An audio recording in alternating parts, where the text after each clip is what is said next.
Hi hello friends, welcome to my channel. ఈ రోజు మన వీడియో టాపిక్ క్లౌడ్ బర్స్ట్. అసలు క్లౌడ్ బర్స్ట్ అంటే ఏంటి, అవి ఎలా ఏర్పడతాయి, ఎక్కడ ఏర్పడతాయి అనే దాని గురించి తెలుసుకుందాం. ఇంకా వీడియోలోనికి వెళ్తే, క్లౌడ్ బర్స్ట్ అంటే ఒక్కసారిగా తక్కువ సమయంలో భారీగా కురిసే వర్షం. ఒక గంటలో 100 మిల్లీమీటర్లకు పైగా వర్షం కురిస్తే దాన్ని క్లౌడ్ బర్స్ట్ అంటారు. ఇది ప్రధానంగా పర్వత ప్రాంతాల్లో జరుగుతుంది. ఎందుకంటే తేమతో నిండిన గాలి వేగంగా పైకి ఎగిసి చల్లబడినప్పుడు మేఘాలు నీటితో బరువెక్కి ఒక్కసారిగా కిందకి కురుస్తాయి. హిమాలయాలు, పశ్చిమ ఘాట్లు మరియు ఎత్తైన పర్వత ప్రాంతాలు క్లౌడ్ బర్స్ట్ కు హాట్ స్పాట్లుగా చెప్పుకోవచ్చు. ఇలాంటి ఎత్తైన పర్వతాలన్నీ ఒక్కోసారి మేఘాలను ఒకచోటే బంధిస్తాయి. అందువల్ల వర్షం విస్తరించకుండా మొత్తం నీరు ఒక్క ప్రాంతంలోనే పడిపోతుంది. దాని ఫలితమే ఈ క్లౌడ్ బర్స్ట్. క్లౌడ్ బర్స్ట్ వల్ల కొన్ని నిమిషాల్లోనే వరదలు, మట్టి ప్రవాహాలు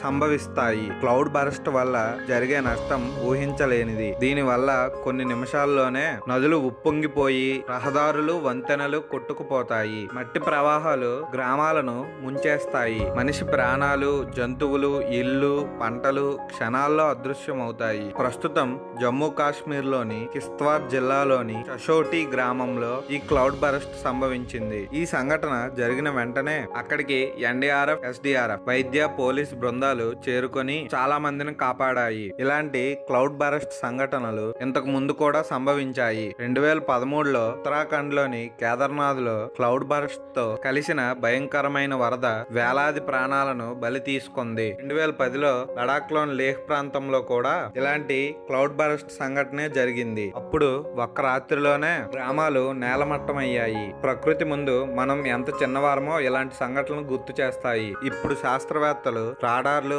ఉపగ్రహాల సహాయంతో భారీ వర్షాన్ని ముందే అంచనా వేయగలుగుతున్నారు. అయినా క్లౌడ్ బర్స్ట్ అతి తక్కువ సమయంలో జరిగిపోవడం వల్ల టైం చాలా తక్కువగా ఉంటుంది. ముందస్తు జాగ్రత్తలు తీసుకోవడానికి మన ప్రభుత్వాలు జాగ్రత్తలు తీసుకోవడానికి తక్కువ టైం ఉన్నా సామర్థ్యం మేరకు పనిచేసి చాలా మందిని కాపాడుతున్నాయి. క్లౌడ్ బర్స్ట్ కేవలం కొన్ని నిమిషాలు మాత్రమే ఉంటుంది, కానీ దాని గాయం దశాబ్దాల పాటు ఉంటుంది. ప్రకృతిని గౌరవించండి, వాతావరణాన్ని అర్థం చేసుకోండి, ఎందుకంటే ప్రకృతి ఒక్కసారే హెచ్చరిస్తుంది. సో ఇది ఇవాల్టి మన వీడియో. ఈ వీడియో కనుక మీకు నచ్చితే లైక్ చేయండి మరియు షేర్ చేయండి. ఇలాంటి మరిన్ని విషయాల కోసం మా ఛానల్ ను సబ్స్క్రైబ్ చేయండి.